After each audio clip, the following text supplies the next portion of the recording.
家好啊，歡迎 Mike 嘅 channel 啊！我哋今日嚟整迴轉飛機啦，咁佢嘅名就叫做 Looper。大家睇下，好有趣啊！佢迴轉飛機，佢會迴轉㗎。咁迴轉飛機又點可以冇材料啊？係咪？有機翼、機尾同埋機身，我哋而家就開始嚟做啦。首先就將啲舊膠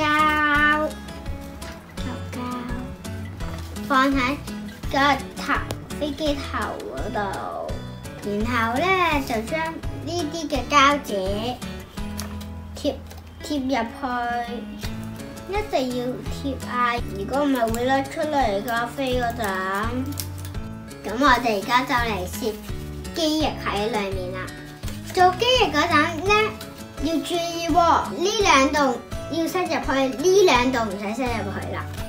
咁我哋而家就嚟整下，睇下啱唔啱啊 ？OK， 咁樣就得㗎啦。如果你想細個圈咧，咁就向上接；如果你想大啲圈咧，咁就向下接。因為向下接係重啲，向上接冇咁重㗎。我就會係下面嘅，咁樣轉個圈就會大啲㗎啦。咁最後就係將呢個海綿條啦，就貼入去。不過係有雙面膠嘅，所以大家唔使用啲膠紙嗰啲㗎啦。完成啦！咁我哋而家就嚟實驗下，睇下可唔可以轉到咯喎，好嗎？